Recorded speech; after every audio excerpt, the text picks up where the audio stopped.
Hallelujah.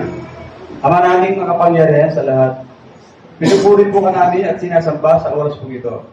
Salamat po, Ama, sa mga biyaya at pagpapala na pinagkakalot po sa bawat isa sa amin. Lord, bago po kami dumao sa aming po pagsamba sa iyo, sa Espiritu at katotohanan, Lord. Kung ano man po aming mga karumihan sa aming pong isip sa nagdaang dito, Lord, ugasan po kami ng iyong banal na dugo upang kami po ay makapasok sa iyo, sa katastaasan po ninyong kaharian. Lord, salamat po sa mga pagpapatawad mo sa mga naging kasalanan namin dahil kami ay tao, nasa katawang tao pa, Panginoon. Yes, salamat po na kami po ay patawarin sa oras po ito.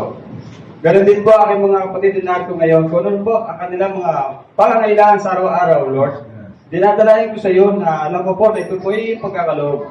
Kung hindi mo pa may pagkaloob sa amin sa ngayon, alam ko po na ito po ay darating sa amin dahil napakabait mo, napakabuti mo sa amin, Lord. Dahil sa araw-araw namin paglakad, pagdalakbay namin sa mundong ito ay iyang alamang sa aming tabi. Upang kami ay ingatan at ilayo po sa lahat ng kapahamakan.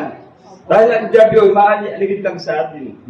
Kaya Lord, salamat po. Nagpapasalamat po ako ng marami sa iyo, sa akin mga kapatid na narito ngayon, na alam ko po, ay lalayo mo po sila sa lahat po ng mga sakit at karamdaman. Lord, ganun din po, Panginoon, dinadalahin ko yung mga wala pa po rito. Lord, ipuin mo po ang ng payamak. Alam naman po nila ang araw na ito ay araw po na pagsama namin sa iyo, sa Espiritu at katotohanan. Kung ano man po ang sumasagabal sa kanila po, Lord, nire-rebuke po in Jesus' name, sa pangalan ni Jesus. Lumayas ka, hindi ka namin kailangan. Ang kailangan namin ay ang presensya ng Panginoong Jesus. Dahil ang araw na ito ay araw ng pagsamba namin kay Panginoong Jesus, aming Diyos na buhay. Kaya Lord, maraming pong salamat na nawain makating sila at makahabol po sa umagang ito. Yes, sir. Ganon din po, Panginoon, ang iyo pong itatayo sa oras ito. Aking pong mahal na pastor. Yes, sir. Lord, bigyan mo po siya ng talino na nagmumula sa iyo. Lagay mo lamang po siya sa iyong harapan, sa iyong likuran. At kung ano po mamutawi sa kanya pong ngalabi, ay tumingol po sa bawat isa sa amin narito ngayon. Na isa sa pamuhay po namin sa pang-araw-araw namin pong gawain.